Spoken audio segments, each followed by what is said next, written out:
Vamos lá para o exemplo 7 de potência, né? O segundo exemplo de potência. Então, vamos agora fazer o seguinte. Você vai fazer um estudo sobre... Você vai estudar uma determinada região que tem uma diferença de altura, né? Passa um rio sobre essa região. E aí você vai estudar qual que é a energia que uma hidrelétrica sendo construída ali pode gerar, né? Vamos supor que tem uma queda d'água de uma altura que eu vou colocar aqui como sendo H, né? E os dados nesse H, vamos colocar aqui, por exemplo, né, uma situação aqui hipotética, uma altura de 10 metros, né? Não é algo tão alto assim, mas só para ter uma referência. Então, tem uma queda d'água que tem uma altura de 10 metros. Você quer avaliar agora qual que é a potência que poderia ser gerada fazendo uso, né, dessa queda d'água, né, podendo aproveitar essa queda de água que cai para poder gerar energia. Então, qual é a potência que pode ser consumida, certo?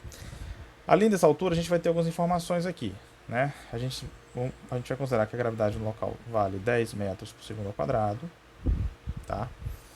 E a densidade da água corresponde a 1 vezes 10 ao cubo quilograma por metro cúbico, né? 1000.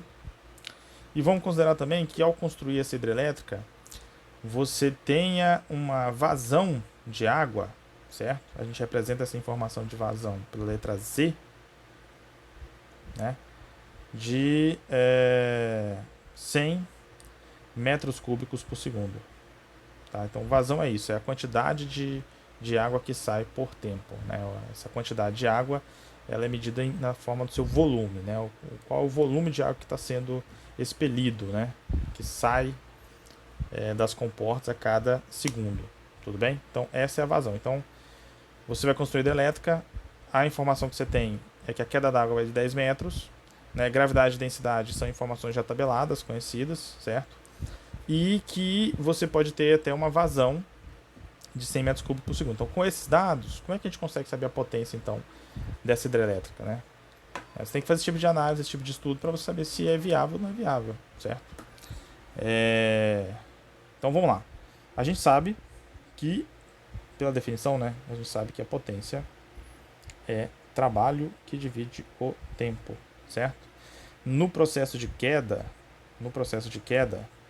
a partícula de água que está aqui, essa ação que ela sai de uma altura e vem para outra, né, vamos ver, sai desse ponto A e chega aqui até esse ponto B, essa queda é causada pela força peso, certo? A força peso vai estar sempre presente aí.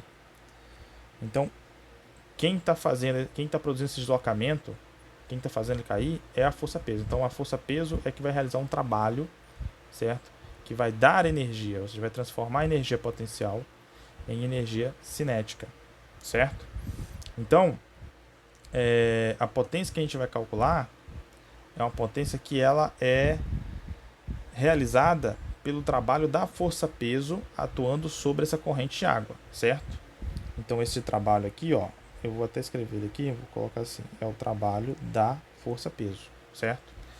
Já vimos, né, de aulas anteriores, que o trabalho da força-peso ele pode ser calculado por definição, mas ele também é menos a variação da energia potencial gravitacional, certo? Então, o trabalho da força-peso ele é menos a energia potencial gravitacional final, né, menos a energia potencial gravitacional inicial.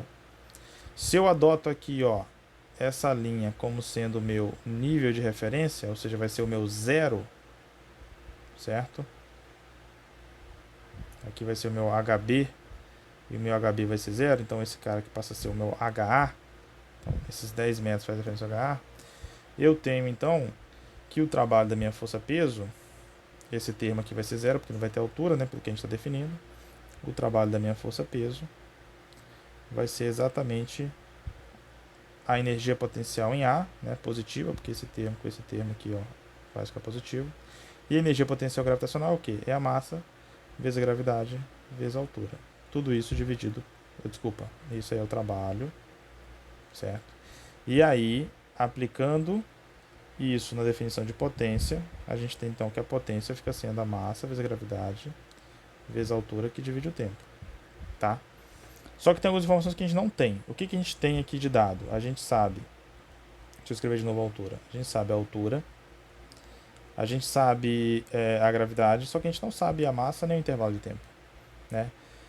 O que está sendo fornecido de informação? A densidade da água, a vazão, né? São dois dados que a gente não usou ainda.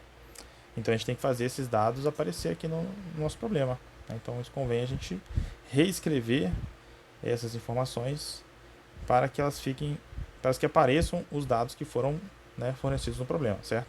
Então uma possibilidade primeiro é o seguinte: a gente pode aplicar a definição de densidade e reescrever essa massa em termos de densidade, né? Se você não se lembra, densidade, vou escrever aqui no cantinho, ó, só para ter anotado. Vou colocar isso aqui como equação 1, para você ter referência, que eu estou substituindo esse termo aqui dentro, tá? E aqui, só para ficar na memória de vocês, ó, densidade é a massa sobre volume. Então, minha massa pode ser um produto da densidade vezes o volume. Então, vou usar essa informação e substituir aqui, ó. A minha massa que está sendo dada aqui, eu vou colocar ela como sendo a densidade da água, no caso, vezes o volume, tá? Esse V eu vou escrever ele com esse detalhezinho só para diferenciar do V de velocidade. Então, esse é o V de volume, tá? Isso vai ser multiplicado pela gravidade, vai ser multiplicado pela altura e dividido pelo tempo. Aí já começa a aparecer alguns termos, só que ainda está faltando algum termo, né? Está faltando essa informação aqui, ó, da vazão. Mas a vazão é o quê? A vazão é o volume de água que sai por segundo. O volume de água que sai por segundo, ó, tá aqui dentro, ó. Tá vendo, ó? V é volume, ΔT é o tempo. Então, volume dividido por tempo é a minha vazão, é o meu Z. E aí eu concluo, então, que a minha potência, ela fica sendo o produto da densidade vezes a vazão, vezes a gravidade, vezes a altura. Se eu substituo tudo isso pelas informações que são dadas ali, eu vou chegar no seguinte: densidade da água, 10 ao cubo quilogramas por metro cúbico. Vazão, tá aqui, ó, 10 ao quadrado metros cúbicos por segundo. Gravidade, deixa eu apagar esse pedaço aqui, ó. Gravidade, 10 metros por segundo ao quadrado. E a altura é 10 metros. Estou escrevendo o número com a unidade para a gente verificar que no final vai sobrar a unidade correta, que é watt, certo? Então, observe só. Vou fazer a conta primeiro só com os números. Então, vou ter aqui, ó, 10 ao cubo com 10 ao quadrado dá 10 à quinta. Com esse 10, 10 à sexta. Com esse 10, 10 à sétima. Então, vai ficar aqui, ó, 10 à sétima. Aí a gente verifica, ó, metro cúbico aqui. Simplifica o metro cúbico, certo? Esse termo aqui, ó, quilograma, com esse termo aqui, ó, metro por segundo ao quadrado, isso dá newton, né? Massa vezes aceleração. Quilograma, unidade de massa, metro por segundo ao quadrado, unidade de aceleração. Vou até escrever aqui para você, ó, prestar atenção. Então, juntando esses dois, eu vou ter aqui newton, certo? Aí, o que sobra? Sobra aqui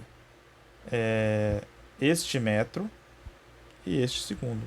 Então, vai ficar newton vezes metro por segundo. Newton vezes metro, a gente sabe que isso aqui vale joule. Joule que divide segundo.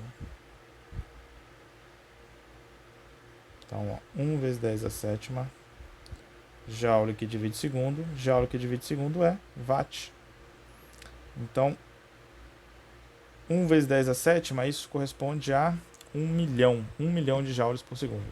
Essa é a quantidade de energia que essa hidrelétrica com esse desnível, né, essa altura aí de 10 metros e com essa vazão, consegue gerar de energia. Tudo bem? Então a gente consegue agora fazer uma leitura, fazer uma estimativa do quanto de energia que é possível gerar para uma dada hidrelétrica, né, para a construção de uma dada hidrelétrica, observando a sua altura e a vazão que essa água sai. Beleza? Então aqui mais um problema para poder complementar essa questão sobre potência.